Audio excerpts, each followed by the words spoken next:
Aubrey, and I will be the nurse taking care of your baby today. And would it be all right if I do a head-to-toe assessment on them? Thank you very much. And I am going to start off by getting a set of vitals. And I would put on a pair of gloves if the baby had not received a bath, because they would still have vernix and other bodily fluids on them, but this baby has received a bath. So I will not be putting on gloves yet. So I'm starting with a set of vitals and checking the baby's ID band to confirm that I have the right baby.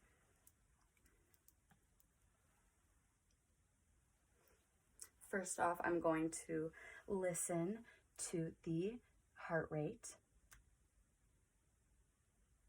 And I would listen for 1 full minute, and a normal range would be 100 to 160. And then after that, I would put my hand on the abdomen and listen to respirations for 1 minute.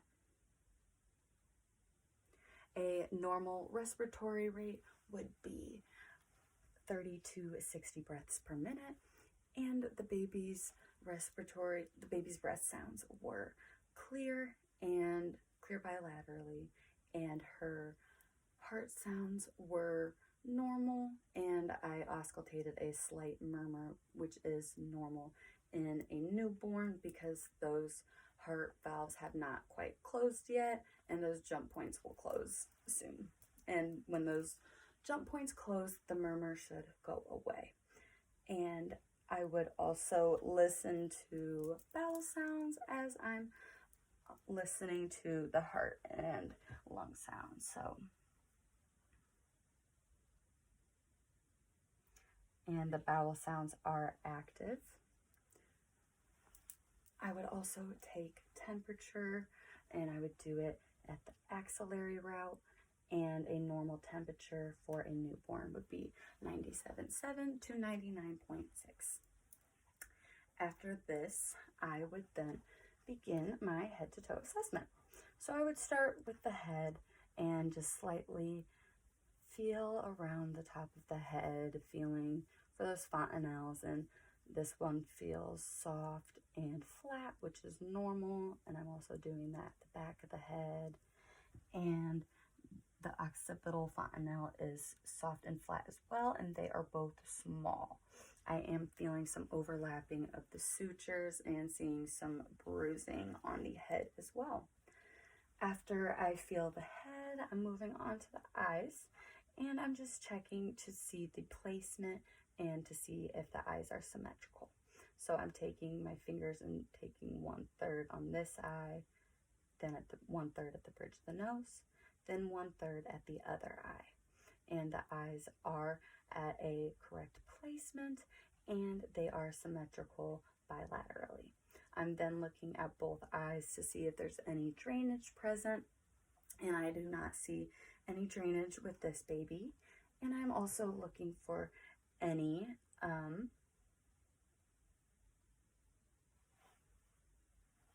hemorrhages within the eyes. And I do not see any hemorrhages with this baby. And then I would be moving on to see if the ears line up with the inner and outer campuses of the eye, just by lining up here, and the ears are in line with the eyes, and I would just check the ear recoil. If the ear recoil was fast, then that would indicate that the baby is term, which this baby is. I would then move on to the nares by holding one nostril down with my finger slightly to see if the air flows freely through the other nostril, and then I would do the same on the other side. And the air does flow freely through both nares. So then I would move on to the mouth, and I would put on gloves, and I would start by assessing the rooting reflex by putting my finger on the cheek slightly to see if they start to suck. And then I would slightly insert my finger into the mouth, assess the sucking reflex. The sucking reflex here is strong. I'm feeling the hard and soft palate, which are both intact. After that, I would then take off the gloves, perform hand hygiene, and then move on to the neck. And I'm palpating from the front to the back of the neck, and I am not feeling any masses. And then the baby has also been moving her neck around as well as her extremities freely, and they all have equal movement. After the neck, I'm then moving on to the clavicle, palpating again from the back to the front to make sure that the clavicle is not broken. And this baby's clavicle is not broken, and sometimes they can get broken during birth.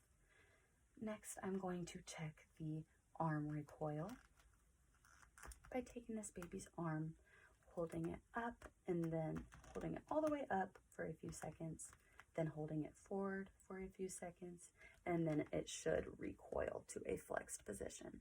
And I would perform this on both sides. I'm going to assess the baby's hands. I'm counting 1, 2, 3, 4, 5 fingers and 4 folds in the hand, which is normal. And I'm just gonna unwrap this side. Look at this hand, and I'm counting 1, 2, 3, 4, 5 fingers and multiple folds in the hand again, which is normal. Then I'm going to do the same with the feet. 1, 2, 3, 4, 5 toes. 1, 2, 3, 4, 5 toes. So 10 fingers and toes. And the baby's, both of their feet has folds covering or creases covering 2/3 of the feet, which is expected with a term baby. After looking at the arms, I'm then going to move on the chest, and I'm assessing for any signs of respiratory distress. Some signs of respiratory distress that I should be watching out for would include nasal flaring, some grunting, periods of apnea greater than 20 seconds, retractions, and asynchronous breathing, which is that seesaw breathing, because we would expect the normal breathing for a newborn would be that chest rising and falling evenly. And this baby is not showing any signs of respiratory distress. So since I already listened to heart and lung sounds, I will be moving on to the abdomen, and I already listened, so I'm just assessing the shape. The shape is round, which is expected with a newborn, and I am palpating, and it is soft. I'm also looking at the cord. The baby's cord is not showing, does not have any swelling or redness around it, and the level of dryness would either be moist, drying, or dry, and in this case, the baby's cord is dry. After looking at the abdomen, I am then moving on to the skin assessment. I'm going to start by assessing for jaundice by blanching at the forehead, then at the chest, at the abdomen, at the thigh, and then going and back and look at the eyes. And I am not seeing any jaundice with this baby, but some jaundice with newborns is normal. After that, I am also just looking at the overall color of the baby, which is pink, and I'm not seeing any blue or purple, which would indicate cyanosis. After that, I would then move on to the genitalia assessment. And with the genitalia assessment for a male, I would document whether the foreskin is present or not. I would note the presence of rugae and then describe them as well as the number of them. I would also feel for if the testes have descended, and I would note the location of the urinary meatus, as it should be located at the top of the penis, at the tip, not above or below. After that, well, for the female assessment, I would note if the labia majora was covering the labia minora. It was bigger than that, which is what would be present with a term baby. And with a preterm baby, you would expect to see the labia minora being more prominent than the labia majora, as well as the clitoris being more prominent. I would also note the presence of discharge, and with this baby there was a slight amount of white discharge, which is normal. And after that, I would change the diaper if necessary, putting a clean diaper on and tucking it below the umbilical cord. And I would expect to see the clip still on the umbilical cord until the baby goes home. After I am done with the abdominal assessment, I looked at hands and feet. I'm looking, and the legs are of equal length. The hips appear to be in alignment, and the legs can lay flat evenly. I'm then going to assess the Babinski reflex while I'm looking at the feet. And to do this, I would run my finger along that part of the foot and do it on this side as well, expecting a flaring of the toes, which is normal in newborns, but in adults could indicate a neurological issue going on. I would then assess the Moro reflex by clapping, or I could hit the bed, and I would expect the baby to throw their arms up and put their hands in a C shape. After I am done assessing the Moro and Babinski, I would then go and flip the baby over and turn their head to the side. And here I am just looking at the spine, and I am looking at the skin as well for any bruising, scratches, etc., which I am not noting. I am seeing that the spine is straight and intact, as well as I am not noting any tufts of hair or dimples at the sacrum.